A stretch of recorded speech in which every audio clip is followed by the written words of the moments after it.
นี่เริ่มคลิปที่บ้านน้องน้ำฝนน้องน้ำฟ้าน้องน้ำฝนน้องน้ำฟ้ากินอาหารกันจบค่ำแล้วเนาะหลวงปู่เลยเปิดแสงมองทางนี้บางกล้องบางกินอาหารเปียกเนกโกะอร่อยกินจบอยู่ดีมีถูกลูกนะน้องน้ำฝนน้องน้ำฟ้าลูกนะน้องอะไรสีหน้าส้มสีหน้าส้มมืดแล้วลูกฝนจะตกอยู่แล้วลูกแม่เหมียวใครเอ่ยจำจุลีเจนวรัตน์น้องหนุ่มหล่อดำขาวบุญนำกำลังมองมาด้วยแล้วกินข้าวแล้วเนาะก็แล้วออกมากินเดินเล่นแล้วลูกฝนจะมืดมาแล้วปูไปดูน้องหมาน้อยกันเด้อข้างบนนี้ยังไม่ได้ดูใครเอ่ยสีแว่นดำอยู่บนนี้เนาะสีสุดาส้มอ่อนน้องหมาน้อยว่าจะมืดแล้วลูกจะมืดจะค่ำแล้วผมก็จะตกเนาะผมจะตกอยู่ริมมิทูลูกนะหลวงปู่ขอถ่ายภาพให้กับเอฟซีได้ดูก่อนเอฟซีว่าหลวงปู่ไม่เห็นน้องหมาน้อยแล้วไม่กลัวกันเห็นน้องหมาน้อยเลยน้ำตาลขาวน้ำตาลเข้มน้ำตาลเข้มน้ำตาลจุดแล้วดูดิมีสูตรเรื่องผมไปดูน้องเหมียวกันนะลูกนะน้ำตาลเข้มน้ำตาลจุดน้ำตาลขาวอยู่นี่น้ำตาลขาวน้ำตาลจุดผมไปดูน้องเหมียวจะบ้านกันเนอะนี่ใครแพนด้าเทาขาวเข้ามาในบ้านใหญ่แล้วมีใครบ้างเริ่มรายงานตัวหน่อยใครวิ่งยกเนี่ยออกมาข้างนอกแข็งแรงดีรายงานตัวเท้าเล็กทองอ่อนเพชรดำน้อยทองเล็กทองเข้มน้องข้าวหลามนี่น้องกล้วยอะไรลูกกล้วยแขกวิ่งเล่นอะไรข้างนอกกล้วยแขกกล้วยปิ้ง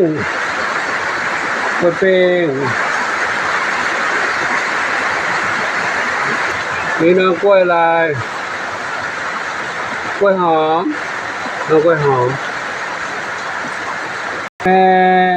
แม่ยินดีกับลูกขนุนอยู่นั่นลูกนะขนุนกินอาหารแล้วก็พักผ่อนลูกเด้อฝนจะตกแล้วปุ๋ยฝ้ายน้ำเพชรกับน้ำเพชรกินอาหารกันใครก็กินอยู่ปุ๋ยฝ้ายกำลังกินอยู่น้ำเพชรกินเสร็จแล้วไปดูน้องเล็กก่อนน้องหนึ่งแม่น้องหนึ่งขอดูลูกหน่อยลูกเดินนั่งเล่นตรงนั้นเลยลูกนั่งเล่นตรงนั้นทุกนิกอยู่นั้นลูกนิกเดินแล้วลูกหนึ่งนุ่นชื่อลูกหนึ่งอันนี้แม่ลูกหนึ่งนุ่นชื่อน้องหนึ่งอันนี้แม่น้องหนึ่งเนาะเด็กน้อยกำลังเดินนู่นกำลังหัดเดินดูนู่นสิมาแล้วแม่กินอาหารแล้วลูกนะนี่น้องอะไรโอ้เงียบไปแล้วสงบไปฮะน้องจุ่มจิ๋มทุกครั้งเรื่องดีวันนี้เป็นไรไม่ต้องเงียบไปแล้วนะซึมไปแล้วจุ่มจิ๋มก็ไม่ได้รับวัคซีนเป็นเหมียวที่รับวัคซีนแล้วก็ยังไปหมดเลยนะน้องผลไม้ทั้ง5ไปหมดไม่เหลือสักเหมียวเลยน้องกล้วยแขกไปอยู่ข้างนอกแล้วนะไม่ได้ไปอยู่ข้างในแล้วตัวไหนนู้นให้กล้วยปิ้งกับกล้วยหอมอยู่ข้างในนะกล้วยปิ้งกับกล้วยหอมอาการไม่ดีเลยให้อยู่ข้างในกล้วยแขกวิ่งข้างนอกแล้วก็วันนี้ส้มอะไรลูกส้มขาวใหญ่แต่งตัวจะนอนแล้วเหรอลูกส้มขาวใหญ่เต่าทองน้องมีบุญเห็นหัวโผล่มานั่นอยู่ป่าหญ้าอยู่กอหญ้าเนาะหัวโผล่มานั่นละเหมียวบ้านชุดใหญ่เหมียวพี่ชุดใหญ่คุณป้าคุณลุงอยู่บ้านใหญ่พักผ่อนแล้วนะข้างล่างก็มีข้างบนก็มีที่ฝนได้ตัวนี้ครับกินอาหารกันหมดไหมลูกไม่หมดเนาะไม่เป็นไรนะหิวก็กินได้แล้วป่วย หาเม็ดไว้นั่นน่ะเนาะไม่เก็บไว้นะไว้ให้ดูกินกลางคืนได้นะพักผ่อนหย่อนใจกันตามสบายลูกเนอะผ่อนหย่อนใจกันตามสบายนะสองสาวเป็นไงบ้างอาหารมีอยู่กินไม่หมดเลยสองสาวด้านนี้แล้วนี่อีกสองสาวตอนนี้เพิ่มอีกหนึ่งสาวให้น้องนี่มาอยู่ด้วยน้องวิเชียรมาศไปอยู่ในนี้ด้วยนะเป็นเพื่อนด้วยกันอยู่ด้วยกันได้สามเหมียวนี่เป็นสามสาวสามเหมียววันนี้สองเหมียวดูสิอาหารมียังไม่หมดเนาะได้เลยบ้านนี้ให้น้องอยู่ตรงนี้คนเดียวถ้าอยู่กับเพื่อนฝูงในกลุ่มใหญ่ไม่ได้จริงๆเขามีเพื่อนอีกเหมียวหนึ่งรายเหมือนกันเนี่ยเขา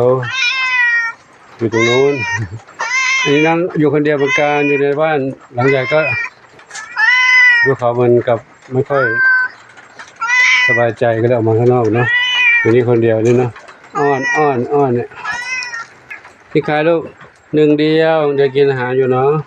จะกินอาหารอยู่ปัวหาเม็ดวางไว้นี่ลูกนี่นะน้ำนี่อยู่นะเอาด้านนี้น้องกระต่ายน้อย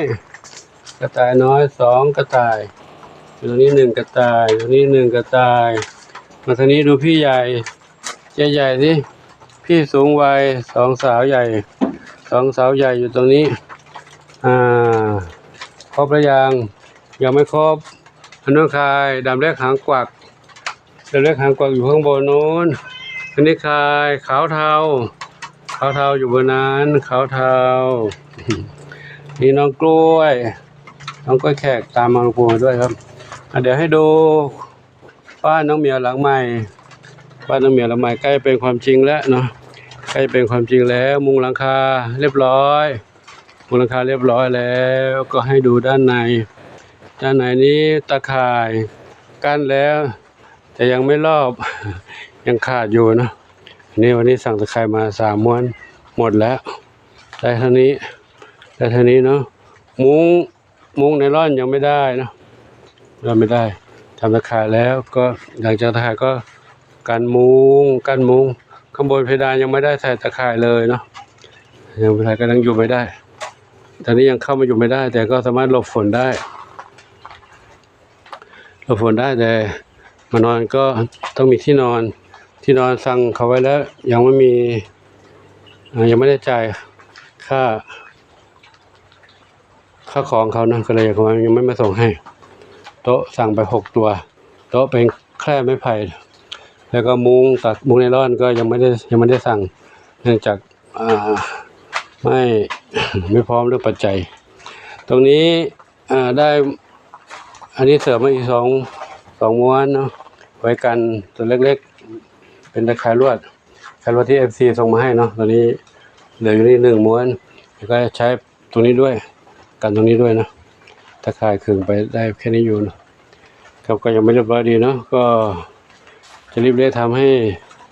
เร็วที่สุดยังมุ้งยังไม่ได้กางไม่ได้รอก่อนเนาะยังไม่พร้อมเรื่องเนาะตามนั้นแหละเพราะเรามีปัจจัยเครื่องนี้ก็ต้องทำเท่านี้ก่อนเดี๋ยวถ้ามีพร้อมแล้วค่อยเพิ่มใหม่ๆเนาะประตูก็มีแล้วแต่ยังไม่ได้ติดตั้งไว้เดินเข้าออกสะดวกก่อนนะหลังจากได้โต๊ะหลังจากได้มุ้งก็น้ำเหมียวก็จะเข้ามาอยู่ตรงนี้ได้ก็พรุ่งนี้ก็ไม่ได้ทำอีกแล้วพรุ่งนี้เป็นวันพระหลวงปู่ก็ต้องมีภารกิจไปหลวงพ่อโบสถฟังปาฏิโมกข์เนาะก็จะกลับเข้ามาช่วงบ่ายนู่นตอนเช้าเขามีตักบุญตักบาตรที่วัดบ้านแป้นตักบาตรวันพระก็ไปร่วมงานบุญท่านแล้วก็ตอนแล้วก็เสร็จแล้วก็ไปหลวงพ่อโบสถฟังปาฏิโมกข์ทุกวันพระใหญ่พรุ่งนี้วันพระใหญ่15 ค่ำเนาะก็เป็นเช่นนี้ทุกวันพระในช่วงเข้าพรรษาครับทีนี้ก็ขอถ่ายภาพบรรยากาศนี้ให้ทุกท่านได้รับชมกันเนาะฝนก็ตกลงมาอีกแล้วก็อนุโมทนาสาธุกับทุกท่านเนาะที่ร่วมด้วยช่วยกันสมทบปัจจัยมาในการดูแลสร้างบ้านน้องเหมียวให้เหมียวได้อยู่อย่างปลอดภัยสั่งวัสดุอุปกรณ์มาก็สั่งกับกระปิบกระปอยได้ นิดๆหน่อยๆตามกำลังที่มีอยู่เนาะก็เลยทำให้ทุกอย่างช้าไปนะน้องเหมียวก็ไม่ค่อยสบายกันหลายเหมียวอยู่นะ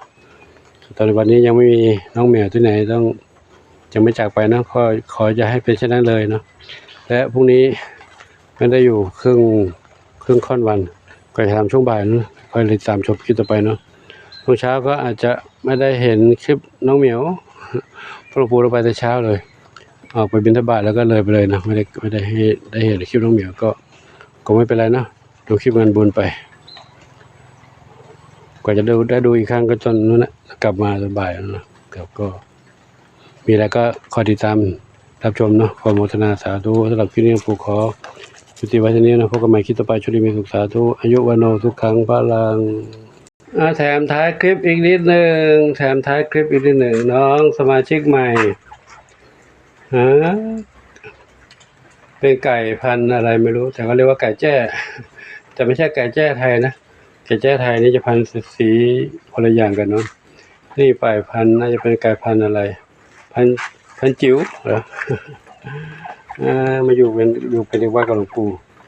ต้องอยู่นี้ก่อนลูกเด้อหลวงปู่ไม่มีบ้านให้อยู่ไม่มีร้านให้อยู่มีกรงเล็กๆได้ไปก่อนนะกรงเล็กๆได้ไปก่อนลูกนะ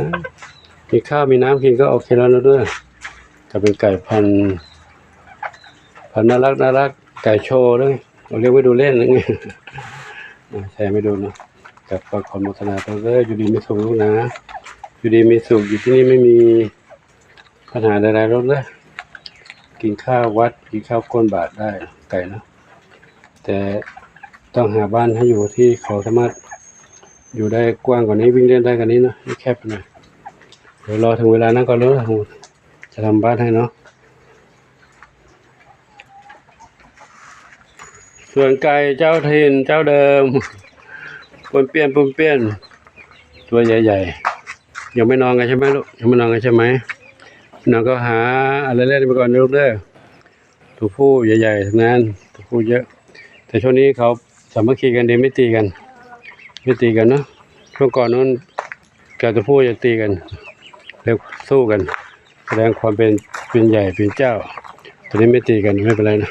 ครับก็ขอตีเท่านี้นะพบกันใหม่คลิปต่อไปช่วงนี้มีสุขสาธุอายุวันโนสุขังพระลัง